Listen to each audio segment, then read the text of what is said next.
Hello नमस्कार दोस्तों, कैसे आप लोग। आशा करते हैं आप लोग अच्छे होंगे। देखिए आरआरबी एनटीपीसी 12 लेवल का न्यू एग्जाम डेट यहाँ पर जारी कर दिया गया है। मतलब जो आपका पुराना एग्जाम था वो होना था अप्रैल में शुरू होना था, ठीक है। लेकिन यहाँ पर अप्रैल में यहाँ पर अब शुरू नहीं होने वाला आरआरबी एनटीपीसी 12 लेवल का एग्जाम। आपका एग्जाम के बारे में अगर बात करें तो आरआरबी एनटीपीसी जो आपका 12 लेवल का एग्जाम है वो आपका कब होगा इस वीडियो में हम बताने वाले हैं। साथ ही साथ आपको बताएंगे कि आरआरबी एनटीपीसी 12 लेवल में जो है वेटिंग लिस्ट को कैसे अप्लाई किया गया है और मेडिकल स्टैंडर्ड्स के बारे में भी। तो इस वीडियो को पूरा देखिएगा। अगर आप रिजर्व कैटेगरी से बिलोंग करते हैं तो ओबीसी एससी एसटी ईडब्ल्यूएस के बारे में भी, कास्ट सर्टिफिकेट अगर आपने लास्ट डेट से पहले नहीं बनवा पाया था तो उसका उपाय क्या है वो भी इस वीडियो में बताएंगे। तो सबसे पहले यहाँ पर अगर बात करें तो एग्जाम का बात हुआ था कि आपका आरआरबी एनटीपीसी 12 लेवल का जिसका वैकेंसी 3058 है, ठीक है, 3058 वैकेंसी है यहाँ पर। तो इसका एग्जाम जो है यहाँ पर कब होगा, आपका एग्जाम लिया जाएगा आपका यहाँ पर अप्रैल में बात हुआ था, लेकिन अप्रैल में यहाँ पर एग्जाम नहीं होगा। अप्रैल 2026 की जगह यहाँ पर मई 2026 में एग्जाम होगा। इसका कारण क्या है, देखिए मार्च में जो है मार्च 2026 में आरआरबी एनटीपीसी ग्रेजुएशन लेवल का एग्जाम लिया गया, जिसका आंसर की अभी जारी कर दिया गया। आपको पता है कि ग्रेजुएशन लेवल का जो एनटीपीसी ग्रेजुएशन लेवल का आंसर की है जारी कर दिया गया। तो आंसर की का जब वहाँ पर टाइमिंग खत्म होगा तो यहाँ पर 12 लेवल का वैकेंसी जारी करेगा। मतलब या तो अप्रैल के लास्ट में ये लोग जारी कर देंगे, नहीं तो मई के यहाँ पर जो है 15 मई से पहले, कब 15 मई 2026 से पहले जो है आपका जो है आरआरबी एनटीपीसी 12 लेवल का एग्जाम जो है शुरू हो जाएगा। तो इसके लिए आपको यहाँ पर रेडी रहना है। उसके अलावा यहाँ पर अगर बात करें मेडिकल स्टैंडर्ड्स को लेकर जिन लोगों को भी डाउट था, मैं एक चीज़ आपको यहाँ पर क्लियर कर दूँ कि आपका जो ये मेडिकल स्टैंडर्ड्स है, ठीक है, यहाँ पर B2 C2 C2 A3, अगर किसी भी एक मेडिकल स्टैंडर्ड्स में आप फेल कर जाते हैं, मान लीजिए यहाँ पर जो B2 है, ठीक है, आप B2 में फेल कर जाते हैं या A3 में फेल कर जाते हैं जो कि हाई मेडिकल स्टैंडर्ड्स है, तो आपको टेंशन लेने की जरूरत नहीं है, क्योंकि आपने चारों पोस्ट को पोस्ट प्रेफरेंस में दिया है, ठीक है। अगर आप एक मेडिकल स्टैंडर्ड्स में फेल कर जाएंगे, दो में कर जाएंगे, तो बाकी दो के लिए तो आप एलिजिबल रहेंगे। कैसे, हर पोस्ट के लिए अलग अलग कटअप जाता है। अगर आप 4 पोस्ट देख रहे हैं तो चारों पोस्ट के लिए अलग अलग यहाँ पर कटअप जाता है, बस आपको बताया जाता है एक कटअप, ठीक है। जब आप वेबसाइट पर चेक करते हो तो अच्छा आपका जोन का जनरल का ये कटअप है, ओबीसी का ये, एससी का ये, बस आपको ये दिखता है, लेकिन चारों पोस्ट के लिए अलग अलग कटअप जाता है। आप जितना ज्यादा मार्क्स लाते हैं उस पोस्ट के लिए आप एलिजिबल हो जाते हैं, ठीक है। तो उस हिसाब से अगर देखें तो इन दोनों मेडिकल में अगर आप फेल कर जाओ तो C2 के लिए आप क्वालिफाई कर जाओगे तो इन पोस्ट के लिए आपको ले लिया जाएगा। और जस्ट इसका उल्टा भी यहाँ पर हो सकता है कि आरआरबी एनटीपीसी 12 लेवल में मान लो कि आप टाइपिंग में फेल कर जाते हो, ठीक है, टाइपिंग वाली 2 पोस्ट है, आप टाइपिंग करने गए, आप टाइपिंग में फेल कर गए, तो इन दोनों के लिए तो आप अनएलिजिबल हो गए। लेकिन जो पहला नंबर वाला पोस्ट है, ठीक है, आपको जो पहला नंबर यहाँ पर दिख रहा है कमर्शियल कम टिकट क्लर्क, इसमें तो कोई टाइपिंग नहीं है, उसका अगर मेडिकल पास कर जाते हैं तो आपको यहाँ पर चुन लिया जाएगा। तो ये काफ़ी अच्छी बात है। दूसरी अगर हम यहाँ पर देखें सैलरी को लेके, तो सैलरी को लेके बहुत बच्चों को डाउट है कि सब जगह 21,700 है, कहीं 19,900 है। तो जहां पर 21,700 है वो पे लेवल 3 है, ठीक है, याद रखिएगा, वो पे लेवल 3 के हिसाब से सैलरी है। और जहां पर 19,900 है वो पे लेवल 2 के हिसाब से सैलरी है।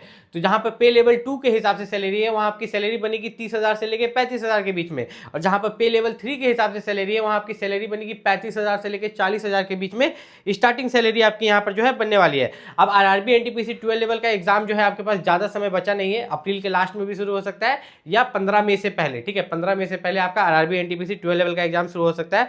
तो इस हिसाब से आपको क्या तैयारी करना चाहिए इस वीडियो में हम आपको बताने वाले हैं। तो हम लोग यहाँ पर थोड़ा सा नीचे चलते हैं ताकि इसके बारे में आपको डिटेल में यहाँ पर बता पाए। तो जैसे हम लोग यहाँ पर नीचे जाएंगे तो आप एक चीज यहाँ पर देखिएगा कि आपका सबसे पहले होता है CBT1। तो जो CBT1 होता है तो CBT1 में क्या टारगेट करके चल रहे होंगे। देखिए वैकेंसीज की बात करें तो वैकेंसी आपकी 3,000 के आसपास है, कितना 3,000 के आसपास आपकी वैकेंसी है।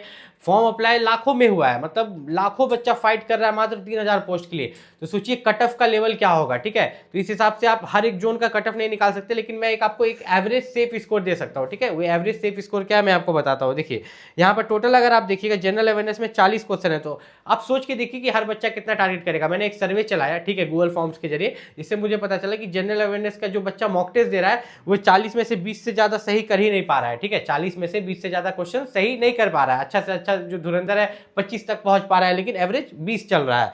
अगर मैथ्स की बात करें तो हर बच्चा 30 में से 25 बना ले रहा है। जो असली ढंग में मेहनत कर रहा है हर बच्चा जो है 30 क्वेश्चन में से 25 क्वेश्चन यहाँ पर बना ले रहा है। अगर रीजनिंग की बात करें तो रीजनिंग में भी आपका 30 में से 25, तो अगर आप इसे जोड़ लेते हैं यहाँ पर तो ये हो गया आपका 25 और 25 50 और प्लस 20, ठीक है, 60 70। तो 70 एक एवरेज स्कोर हुआ, लेकिन उससे कुछ ज़्यादा लाइएगा तब ना आपका सिलेक्शन होगा, ठीक है। तो आपको लाना है 100 में से 75। कितना टारगेट करके चलना है कि 100 में से आपको 75 मार्क्स आ जाए। अब यहाँ पर आप देखिएगा तो 1/3 नेगेटिव मार्किंग है। 1/3 मतलब 3 क्वेश्चन गलत कीजिएगा तो आपका 1 मार्क्स यहाँ पर कट जाएगा। इस चीज़ को भी आपको यहाँ पर ध्यान देना है। लेकिन जो मेन मेरिट बनेगा आपका आगे CBT2 जो होगा, CBT2 पर मेरिट बनेगा। अब CBT2 आपका कब होगा? अगर यहाँ पर मान लीजिए कि आपका मई 2026 में CBT1 ले लिया जाता है, तो आपका CBT2 है जो है वो लगभग आपका नवंबर दिसंबर तक लिया जाएगा। कब तक? नवंबर दिसंबर 2026 तक। और इसी पर मेन सिलेक्शन होगा। CBT2 में 15 गुना बच्चा को बुलाया जाएगा, तो 3000 का आप देखिएगा तो 15 गुना बच्चा को बुलाया जाएगा और उसी में आपको सिलेक्शन लेना है। ठीक है, जो 15 गुना बच्चा को बुलाया जाएगा उसमें अगर आप सेलेक्ट होकर CBT2 में चल जाते हैं तो फिर उसमें सिर्फ आपको फाइट करना पड़ेगा, ना कि पूरा जितना लाखों बच्चा फॉर्म अप्लाई किया उसमें फाइट करना पड़ेगा। अब इसमें सबसे एक खतरनाक चीज आपको देखने को मिलता है यहाँ पर, वेटिंग लिस्ट। ठीक है, आपका जो है वेटिंग लिस्ट बनता है। वेटिंग लिस्ट किसके लिए बनता है? मान लीजिए कि कटअप जो है 100 में से अगर कटअप की बात करें तो 80 गया है, लेकिन आपने जो मार्क्स लाया, ठीक है, आपने जो मार्क्स सिक्योर किया है वो कितना मार्क्स सिक्योर किया है? 78।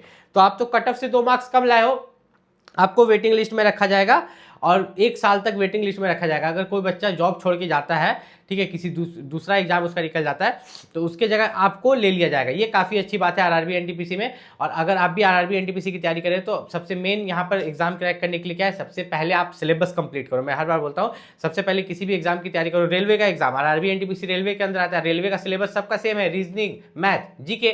ठीक है, ज़्यादा से ज़्यादा ग्रुप डी में जनरल साइंस, इसमें तो RRB NTPC में अलग से जनरल साइंस भी नहीं है। तो पहले रेलवे का सिलेबस कंप्लीट करो RRB NTPC का, उसके बाद जाके आप मॉक टेस्ट लगाओ और सिर्फ मॉक टेस्ट ही लगाओ। सिलेबस कंप्लीट नहीं है, आप मॉक टेस्ट लगा लो, वीडियो देख लो, कुछ भी नहीं होने वाला। सिलेबस कंप्लीट करने के बाद आप बुक से प्रैक्टिस करो, मोबाइल से मॉक टेस्ट लगाओ। और अभी आपको क्या करना है, अभी का समय आपके पास 1 महीना का बचा है गिन चुन के, ठीक है, क्योंकि अप्रैल के या तो लास्ट में 25 अप्रैल से 30 अप्रैल के बीच में आपका शुरू हो जाएगा एग्जाम, या तो 15 में से पहले आपका एग्जाम यहाँ पर शुरू हो जाएगा। तो अभी आपको ज़्यादा से ज़्यादा मॉक टेस्ट लगाना है। और कोई भी दिक्कत है आप नीचे कमेंट करके पूछ सकते हो। मिलते हैं अगले वीडियो में, तब तक के लिए नमस्कार।